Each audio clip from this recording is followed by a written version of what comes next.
A writer, teacher, and a documentary film producer, Peter Kaufman works at MIT Open Learning and MIT's Knowledge Futures Group. He previously served as Associate Director of Columbia University's Center for Teaching and Learning. He has served as president and executive producer of Intelligent Television, founder of the audiovisual think tank at Sound and Vision in the Netherlands, and held a number of other leadership roles with organizations centered on media and broadcasting. He's the author of numerous articles on media and education that have appeared in the New York Times, The Nation, Publishers Weekly, among others. Dr. Cable Green is the director of open education at Creative Commons, where he works with the global open education community to leverage open licensing, content, practices, and policies to significantly improve access to effective open education and research resources. He's a leading advocate for open licensing and procurement policies that ensure publicly funded education materials are freely and openly available to the public that is paid for them. Peter Kaufman's book, The New Enlightenment and the Fight to Free Knowledge, is the subject of the discussion tonight. Please join me in welcoming Dr. Cable Green and Peter Kaufman. Thank you very much, Weir. Thank you, everyone, for coming out to hear us today. Thank you to Third Place Books and to Town Hall Seattle for opening its Zoom doors for all of us. What a venue. So our plan is to make this hour that we have a conversation. And I'm also supposed to promote my new book, just out. Otherwise, Dan and Ruth at Seven Stories Press in New York will grumble some. So let me make 3 points to help prompt our discussion. And I'm hoping that all of you participating tonight will bring it. You know, it's also super tough to go on before my good friend Cable, who is an educator's educator and an activist's activist, but I will give it a shot. First, we are in the middle of, or just coming down from, or maybe who knows, with a new Trump social media network in the works and Bannon still out of jail, heading up into like peak information disorder. It's an epistemic disorder. The health pandemic that we are in today, the economic and jobs crisis that we've plunged into, the unhinged political violence we are witnessing in our national and our state capitals, all are a direct function of the severe information disorder we find ourselves in today. Of the fact that lies are everywhere. The big lie about the election still, but thousands of millions of lies, like big and little, about COVID, about the vaccine, inequality, injustice, you name it. I work at MIT now, as Weir said, so I can say this is a pretty tough laboratory that we live in. Just over half the people in the United States believe in angels, you know. Just under half the country still does not believe in evolution. And you know, when you look around sometimes at some of our political leaders, you do wonder. But more seriously, we are in crisis. We have more than 500,000 people dead because in part they, and therefore, you know, we didn't follow the science, the facts, and the data. We've caused so much damage here and around the world, especially during the previous administration with this guy, by circulating and allowing false information to get out and to replicate. That shame really should hang on us from now to the end of time. You know, and you're not born believing this kind of madness. You know, you're not born believing that white people are, you're not born believing that, you know, one thing is true, white people are superior to other people, or you're not born a Trump voter, you're not born an anti-vaxxer. These ideas come from somewhere. They start somewhere and they get propagated, sometimes endlessly. And, you know, we can do something about it. That's my first point. My second point is my book, I guess, makes the point that we've seen this before. My book opens with a guy getting strangled, okay, and a guy getting burnt at the stake in an auto da fe. It's the same guy, actually. He's getting strangled and he wasn't done, so they lit him on fire, or they brought him to the stake and then he wasn't, so they start strangling. And the reason for all of it is he wanted to share knowledge. The book opens in the 16th century. William Tyndale was his name. And his thing was to translate the Bible so that people could read it and hear it in ways that the apparatus of the church and the apparatus of the crown did not want it read and did not want it heard. Worship back then was a little like television today, but television and newspapers and magazines and the web all together. It was like listening to our presentations, conversation today, and maybe one or two others, but that's all you had for media, for representing the outside world. Once a week, every week, for the week, worship was your media. I'd be standing here at a pulpit, reading stuff to you, the same book and no other every week. If it were my book, that would be great for sales, but no. It was actually a book that looked like, this. And you could not have your own copy of the book that I was reading, the Bible here. You could not buy it. You could not own it, not in the original languages, and especially not in a language like English you could understand. No, another guy in Tyndale's time gets burnt at the stake for having the Lord's Prayer in English written on a scrap of paper in his pocket. Anyway, I would be reading this to you, but I would be lying. It would be like you were watching me, but I were Fox News. I would be saying, preaching, reading to you, you have to give money to me. Otherwise, you won't get into heaven. You have to do this. You have to do penance. Where the word in the Bible actually was to repent, two very different things. You have to do this. You have to engage in charity. Where the Greek word in the Bible actually meant to love. For confess, which is what the church wanted you to do, what I would be asking you, telling you to do, Tyndale gave us the simpler and more personal and more accurate translation to acknowledge. Tyndale was a genius. I go on about him at the opening.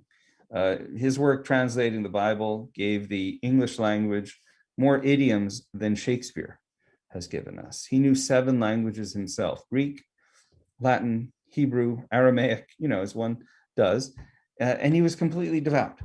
So when he's in jail, he converts his jailer and his jailer's whole family. Anyway, this system of lies and toxic information, he would have none of it. So he wades through the Bible from Genesis 1 through Revelation 22, not only owning the thing upon pain of death, translating the thing upon pain of death, but printing and distributing it upon pain of death. And he worked with all the publishing technologies of his day, connecting personally with book designers, paper suppliers, printers, boat captains, and horsemen across 16th century Europe. The YouTubes, the websites and Twitters back then, to bring the knowledge and the book that contained it into the hands of the people. They chased him down and they killed him for it. That's just the opening of this, happy little volume. The battle of knowledge against ignorance, truth versus lies, is not new. The problem's been around since we started communicating. That's my second point. The third point is we've been let out of this darkness before. The time that I like best and dwell on at length here was called the Enlightenment. It really kind of left a huge mark on us. Newton's physics, Montesquieu's laws, Linnaeus's taxonomies, Rousseau's political philosophy, the Declaration of Independence, the Declaration of the Rights of Man. And at the heart of it, third point was an act of creation, an act of publishing. In fact, there was perhaps no greater offering to truth and reason in the whole history of man, maybe apart from MIT OpenCourseware, I should say, but there was no greater offering to truth and reason in the history of man than the 22 million word encyclopedia, 22 million words that the French Enlightenment philosophers started writing, compiling, and offering to the public in the year 1750. Not just from a content assembly perspective, an effort to gather all the world's knowledge and to print it and to publish it, but also from a socio-political one, given the powerful forces that were suppressing knowledge and the threats that such an effort would provoke.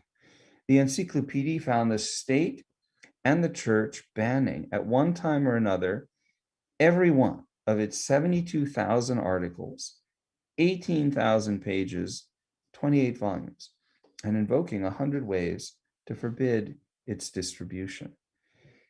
The act of doing this, to compile all the world's knowledge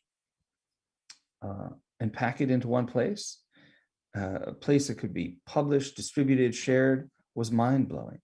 But so was what was inside.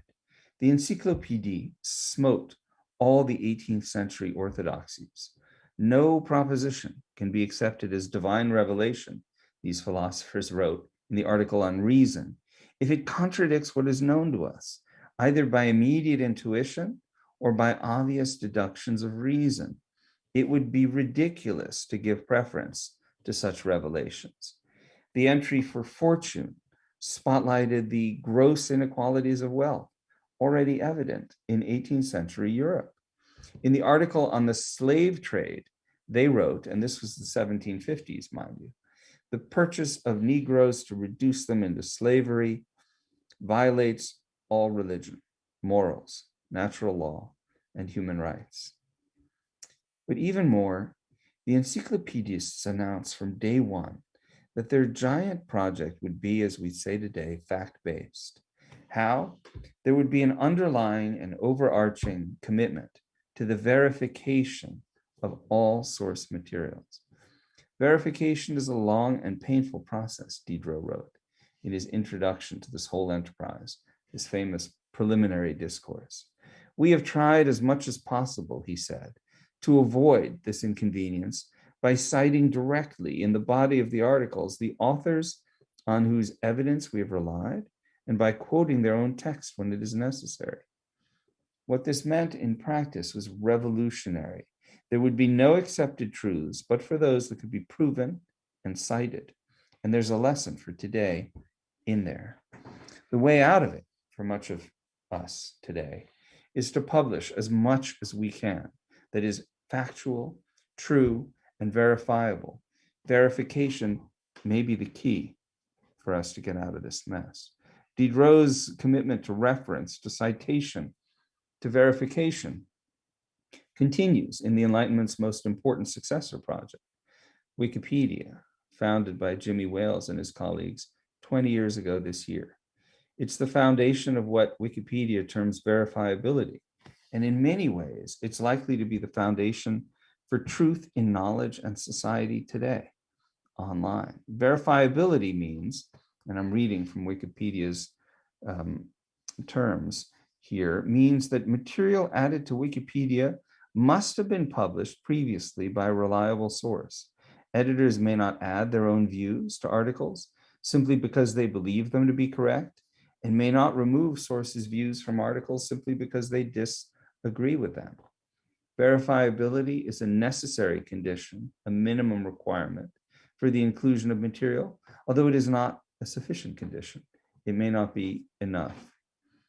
Wikipedia, of course, is one of the world's most popular websites. It's the world's most popular non-commercial one, and it's an irreplaceable source of verifiable information, open to any and to all.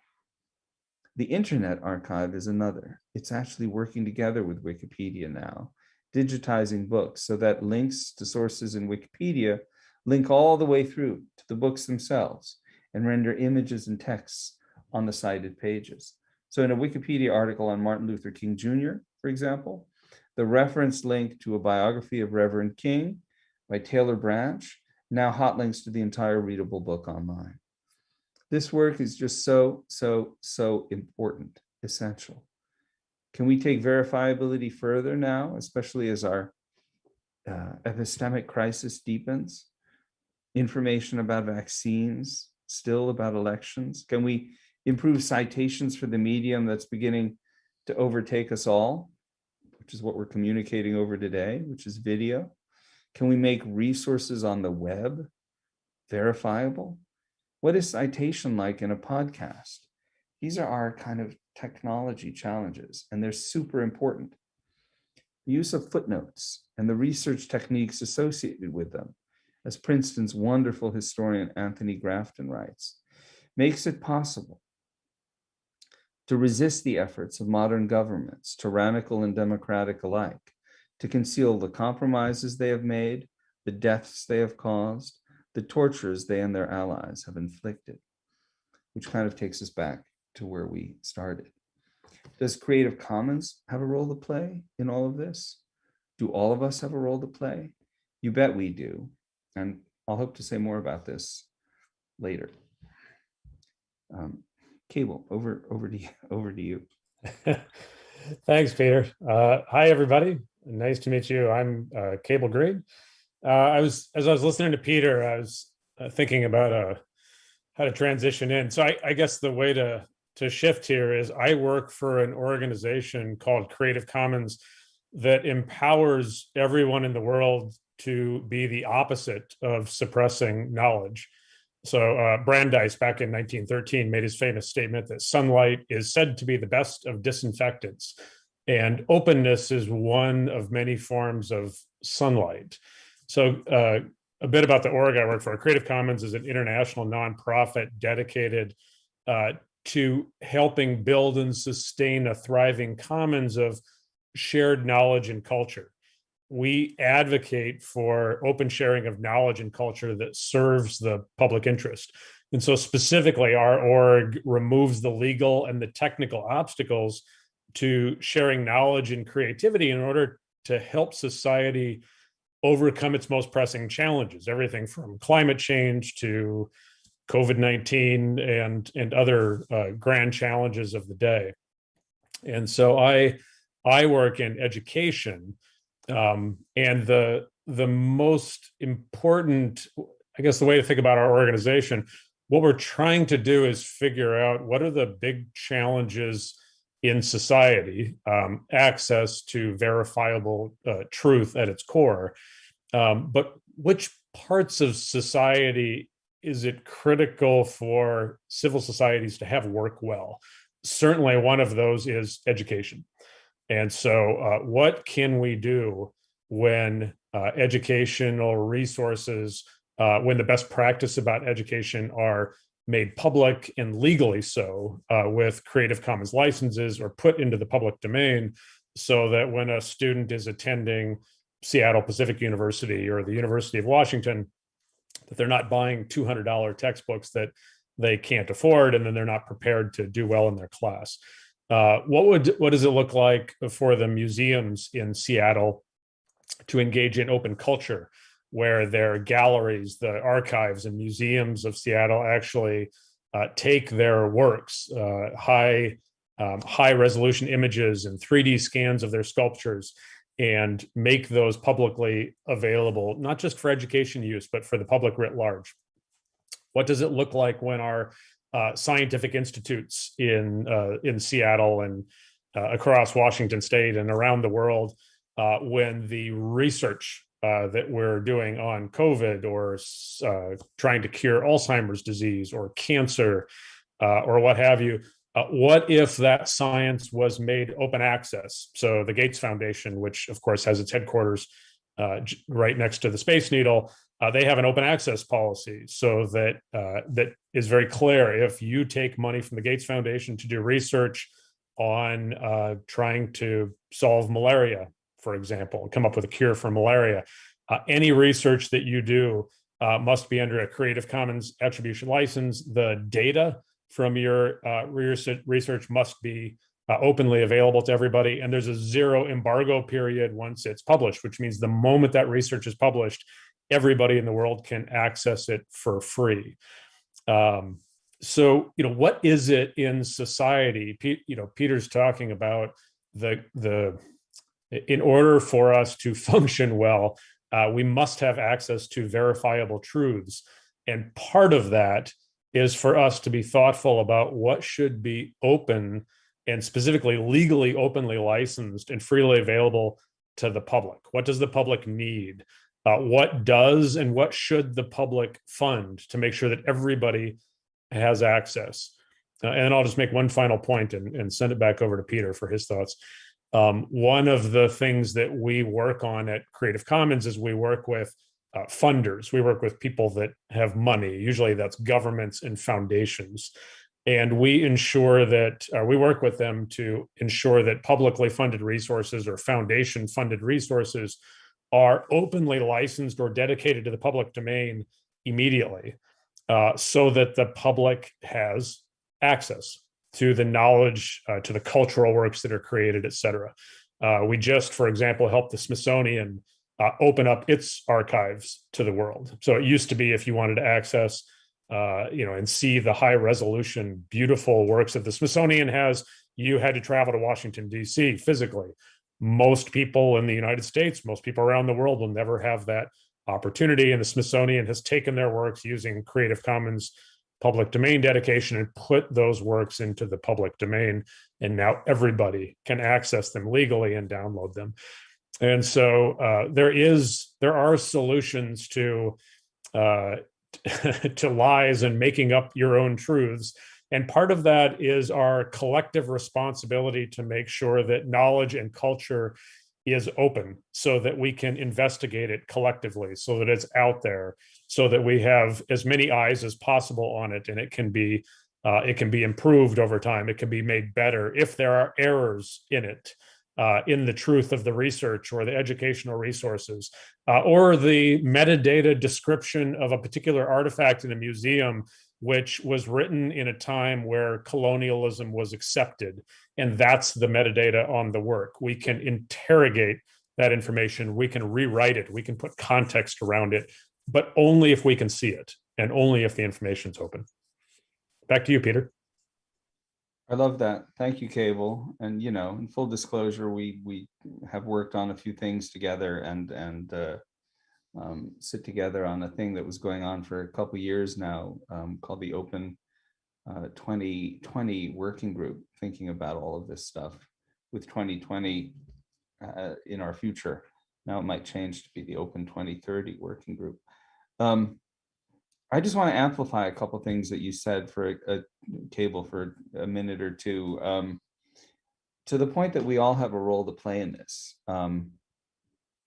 Often I'm speaking to universities, museums, libraries, archives, public broadcasters, but I mean all of us. The we part, the eyes that you speak of, Cable, the we part is everyone.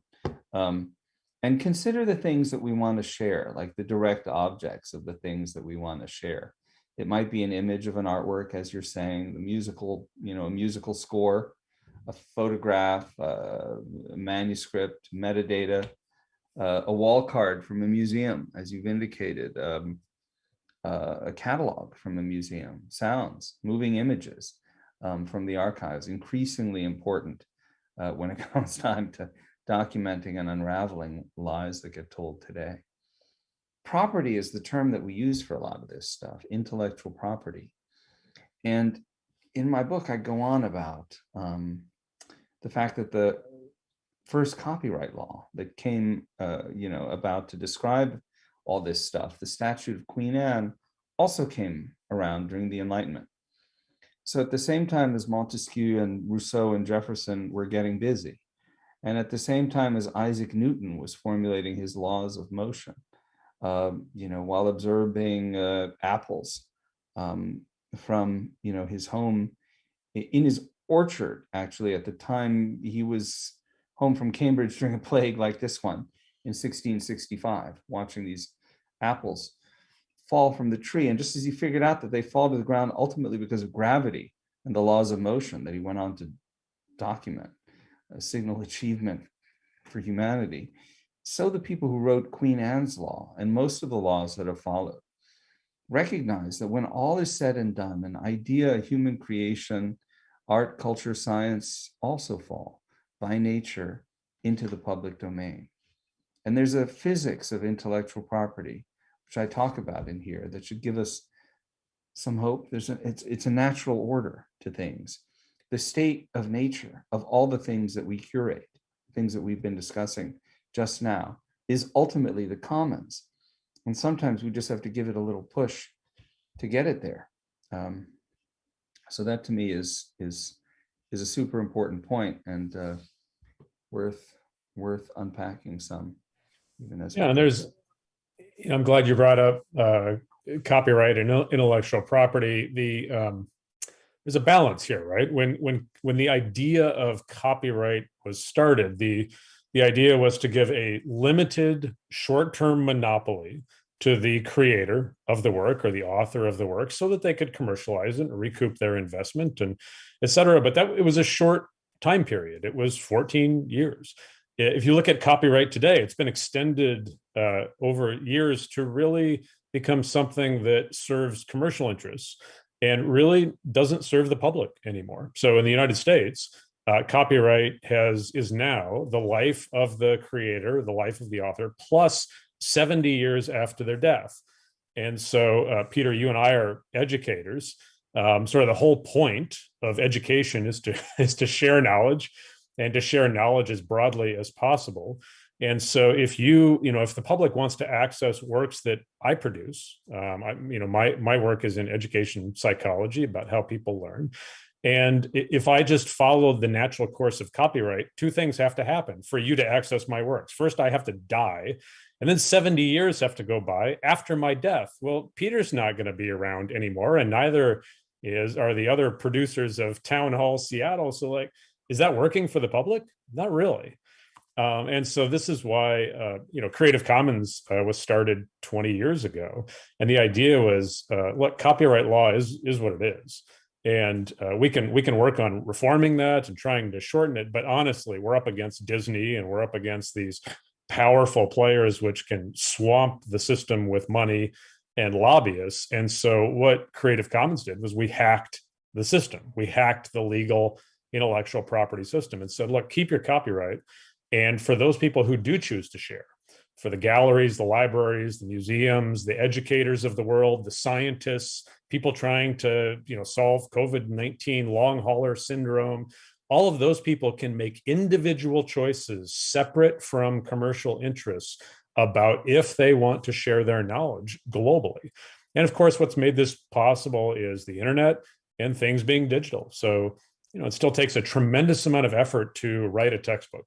Or it still takes a tremendous amount of effort to come up with a new drug that it's a new vaccine, for example. But once that new drug is coded, the genetic code for it and the process for it is digital.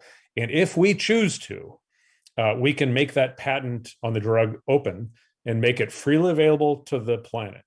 We can do the same thing with educational resources. We can do the same thing with scientific research.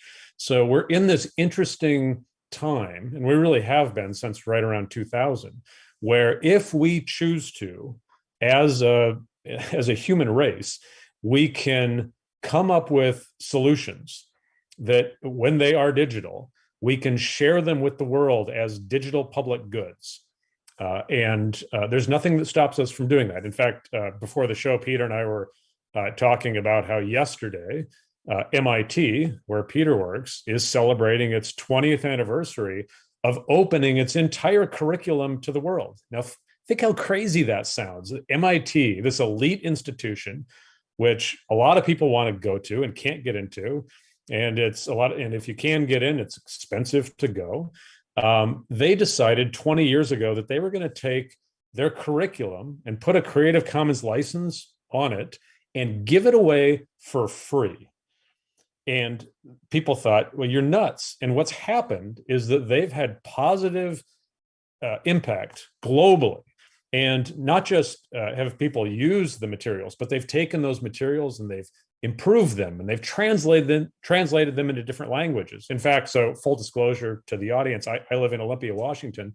I used to work for the community college system in Washington. We took MIT's materials and we revised them so that they were at a level that was appropriate for the community college students in Washington State. We never could have done that had MIT not opened up. And so we have this opportunity with the free flow of information to share legally and solve some of the big challenges that we face as humans on the planet. We just have to choose to do so. Yeah, and to these points, yeah, being up against Disney and being up against other giant forces,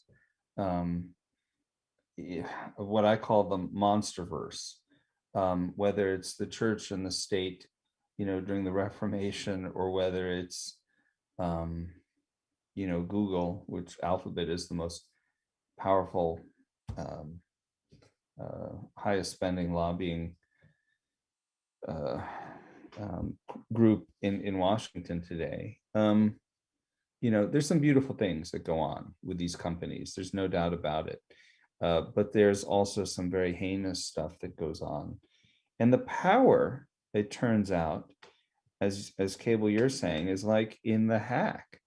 It's like in what we can do. Reforming copyright requires, and in talks that I've given to perhaps more left-leaning groups than this one, I'm not sure. But it's very difficult to imagine in a single generation recapturing the original vision of copyright, as Cable, you've described it, in our national laws about copyright, or international these days.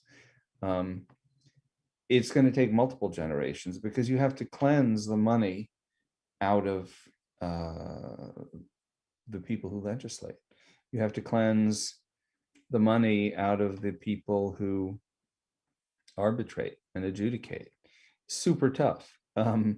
So while we should continue this, and while we should continue to support the groups that do extraordinary work here, the Electronic Frontier Foundation is one, the ACLU, I've been a big fan of the Free Software Foundation for many years. It's facing its challenges now. But a whole lot of other advocacy organizations, including, not least, Creative Commons. The work that goes on there to empower the people, to empower us, is extraordinary. And the idea is, I guess, in one nutshell, that it's going to take generations of time to re-regulate systems that have been chipped and battered and chiseled away at by all kinds of basically moneyed interests. We no longer have a Federal Communications Commission that does much. I was in the car today driving from Cambridge back here to Connecticut, listening to the new head of the Food and Drug Administration, the new heads of the Environmental Protection Agency. These are fresh breaths for us, because for the past few years, and for many of the years that preceded, the people who ran these agencies, and the people who run agencies that directly have an impact on media and communications, let us say they perhaps didn't have our best interests at heart. So while we go about in the multi-generational way that we must, to try to seek reform and return, and in my book, I talk about the original vision of television. It wasn't certainly what it is today in this country or in many others. We have to remember how much power we have, and to feel emboldened by that power with organizations like Creative Commons, and with initiatives like MIT OpenCourseWare.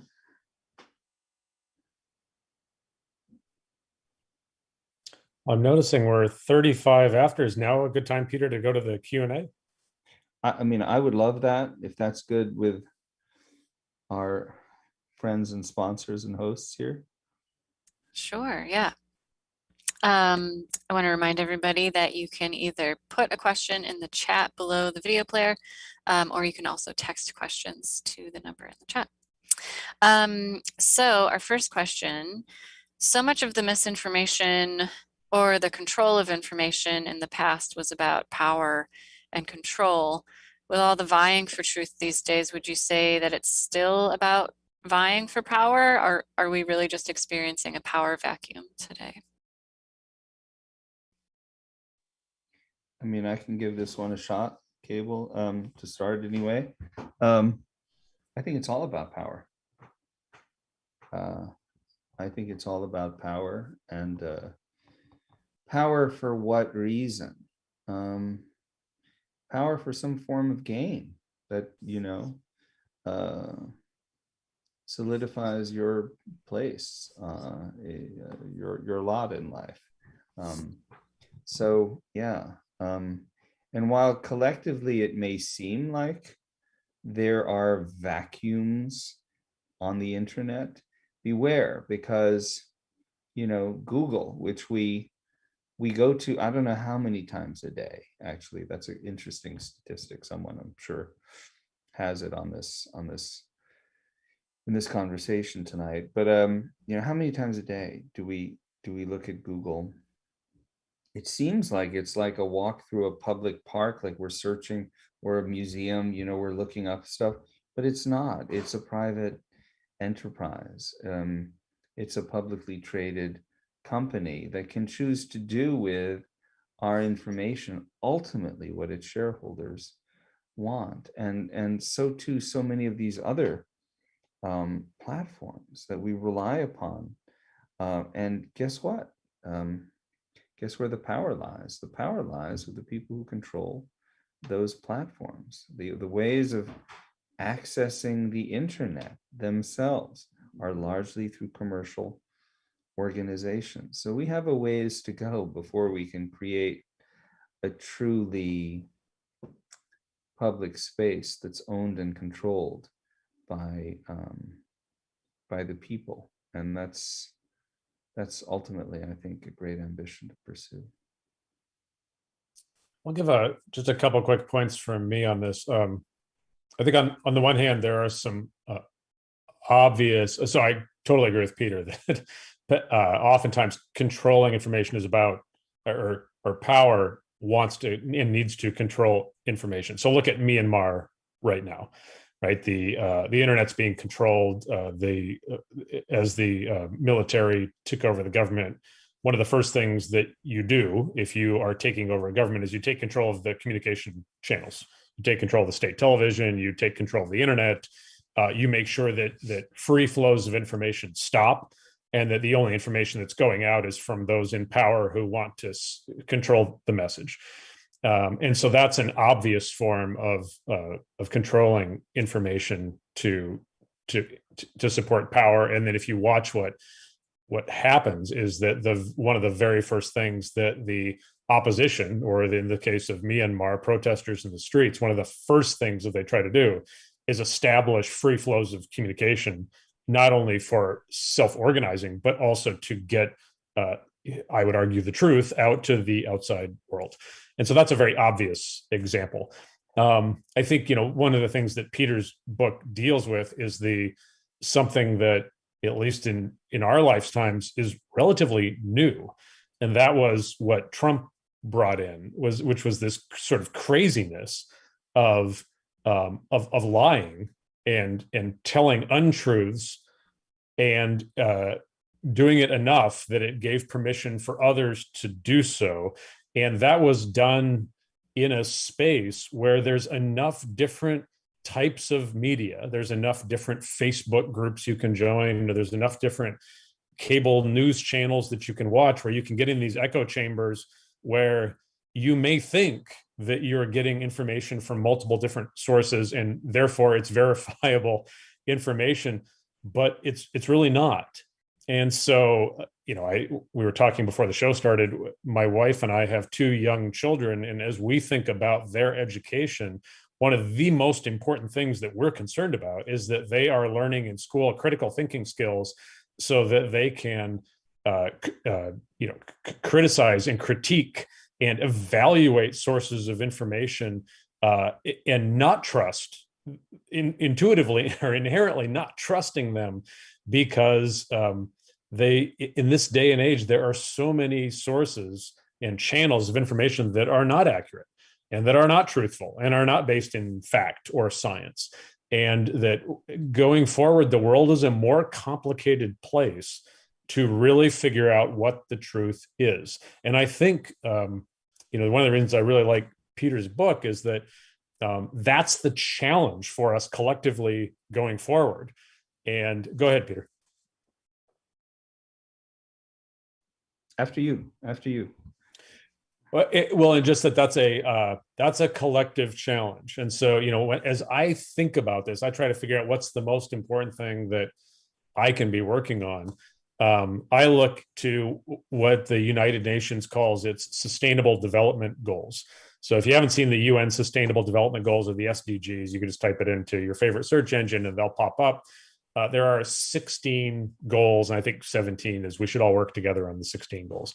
But it's things like climate change and gender inequity and poverty and education and clean water. And I mean, it's like the big challenges of the day. And if we are going to succeed on these things, then it's going to have to be based in truth. And it's going to have to be based on science and accurate information. If we hope to collaborate globally to solve these problems, people cannot come up with their own versions of the truth around these. It just won't work. And so that I think is the challenge of the day.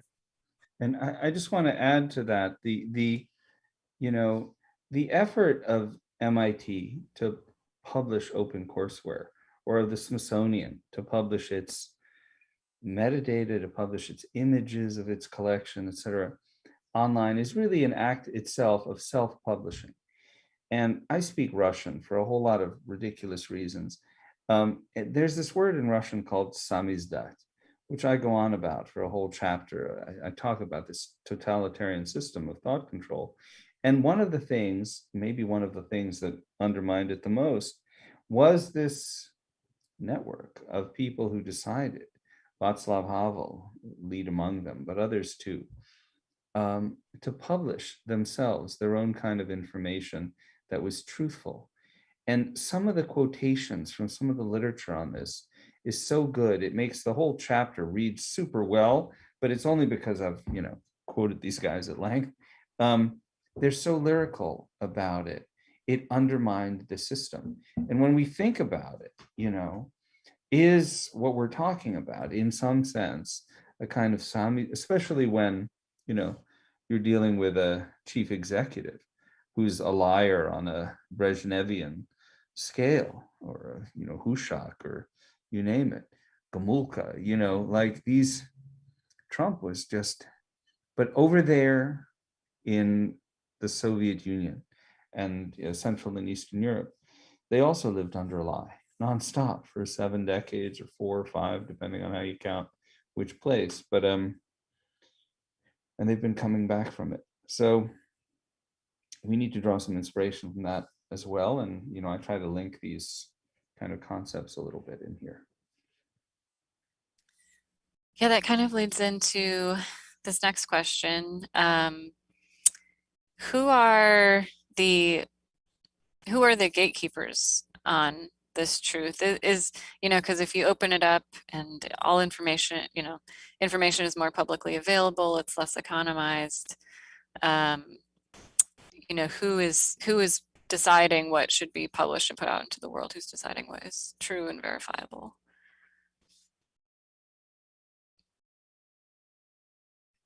Do you want to take that one, Cable, first? Or? Yeah, it'll be a short answer, then I'll come back to you. So, Candace, on the one hand, the horse is out of the barn when it comes to who gets to publish, because the answer is anybody who wants to can publish, right? It used to be that if you wanted to be a newspaper, you had to have several $million to buy a building and buy a printing press and buy trucks to deliver the papers. Like getting into the information distribution business, even a few decades ago, was really, really expensive. And then along comes the internet and Blogger, and all of a sudden we all have blogs. And now think of the number of platforms where anybody can publish. I mean, here we are tonight having a conversation, and you're routing this out through, I think, YouTube, where people can watch it live. And right, if I wanted to, I could leave this session and go and say the complete opposite of what we're saying here, and I could publish it on YouTube. And who's the, right? And there's nothing that you can do to stop me. And YouTube's not going to stop me either. And so on the one hand, it's like, we don't get to say who gets to publish or not. But that being said, I think again, back to solving the big challenges of the day, and this is why I'm in education. I believe that education is the infrastructure to a lot of these solutions. We need to adopt and accept as credible certain methodologies to get to verifiable information. So, for example, scientific literature has a very specific set of processes that it goes through in order to be considered verifiable truth. And it's hard, and it takes a long time. So even if you have let's just say you're doing, I don't know, let's take something current. So let's say that you're Pfizer and you're doing a study on whether or not your vaccine is effective in 5 to 12-year-olds, right? You're going to take great caution in the methods. You're going to create a double-blind study. You're going to do all these things so that when your study is done, whatever the results are, that you're taken seriously.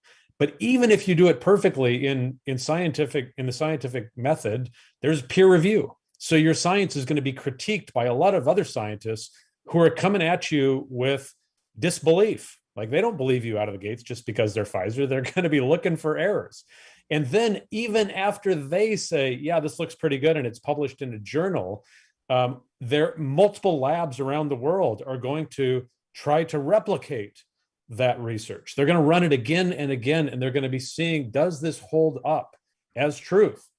And if it doesn't, that's going to be published. And it may take quite a while before we say, you know what, this actually does look pretty good, and we feel safe that we're going to give this vaccine to 5 to 12 years old.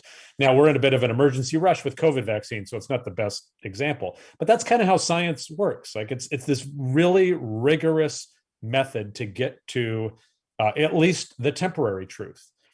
And as long as we are trying to disprove, but we're not disproving, eventually it gets more and more credibility. But we always in science still understand that there could be a paradigm change, right? And Einstein could come along and say, you know what, that's not how space and time works. It actually works like this. And here's the evidence that shows that. And so, and that's hard. That's a lot harder than somebody just writing a blog post and saying, this is the truth because I say it is. And so somehow we're going to have to be more disciplined as a species about how we get to truth, that we make policy with that verifiable truth, that we make decisions about how we spend our resources, and we decide how we're going to prioritize problems in the world. And until we do that, it's a little dicey when you look at those sustainable development goals. We need to get to the truth so we can get to the solutions. Peter, what do you think? Yeah, I mean, ditto, but I'd also say to this questioner, it's a great question. Like, there's an extraordinary consolidation taking place at the top of the film business, the music business, the trade publishing business, the scientific, technical, medical publishing business, which is indisputable. And the idea, Disney was raised earlier, the idea that, we are in 2021 unable to freely, guiltlessly, clip a Simon and Garfunkel song and use it in all the ways that we want to do that, because it's part of our cultural heritage, because someone's going to come at us for using it, needs to be maybe rethought a little bit. That's a cultural example. There are lots of other examples when it comes to the type of science, medicine, and other work that Cable, you're speaking of. So there are gates that are still up, and there are a lot of horses roaming around outside the barn, but there are a lot of horses still in there. I think I'll make this our final question.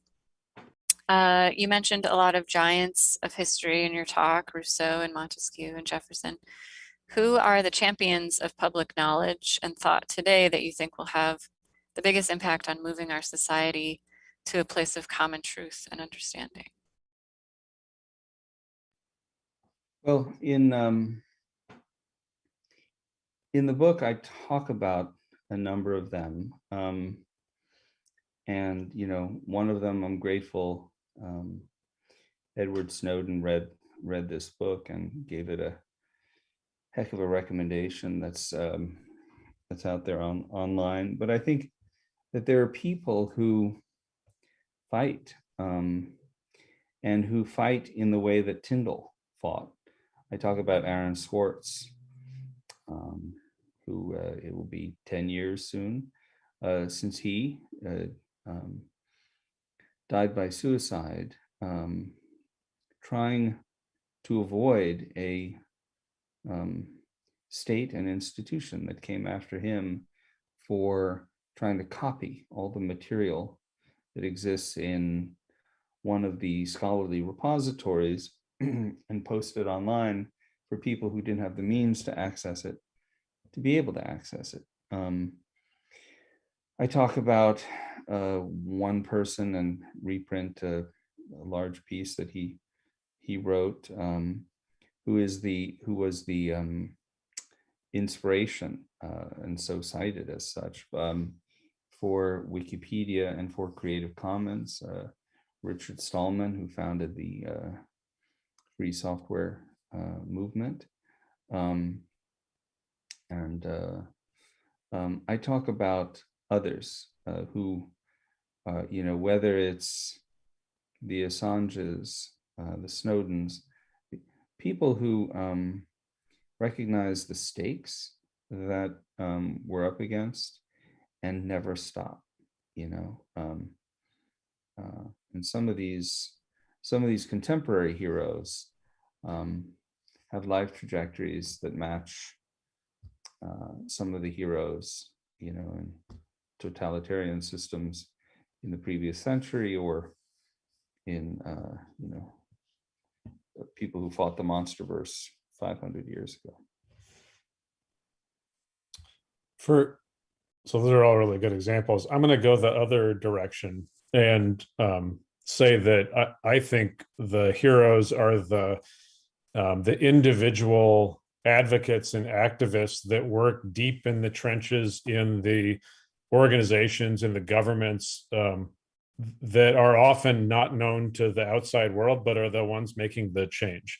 So, for example, the U.S. Department of Labor, the U.S. Department of Education, USAID, they all have Creative Commons licensing policies, where if you take grant money from them, you have to put a Creative Commons attribution license on what you produce. It's a requirement of their grants. They're ensuring that publicly funded resources are openly licensed by default.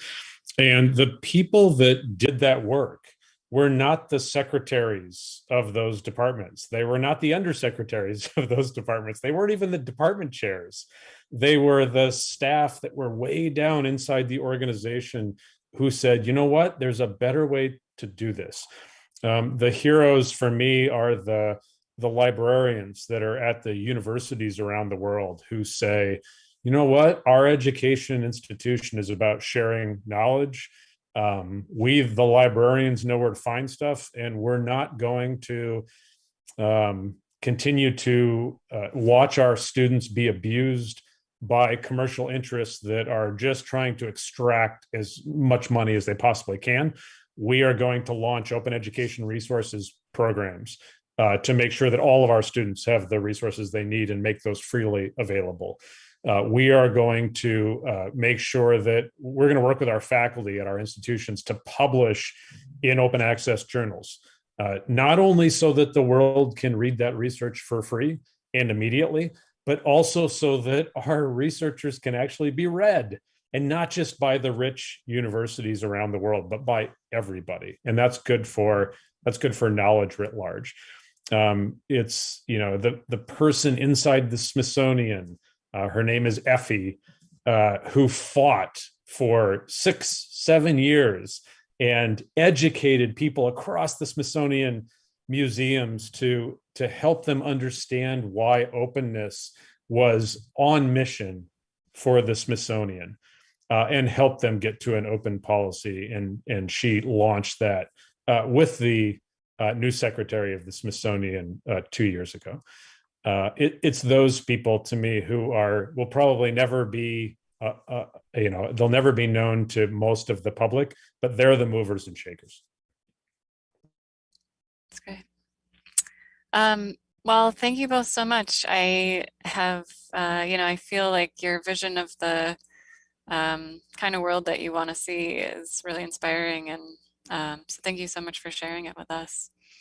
I want to thank the audience as well. Thank you so much for watching. If you're interested in buying a copy of Peter's book, you can use the link in the chat below. That's going to take you right over to Third Place, and you can purchase it there. Next time that we have you, I hope that we can have you in person.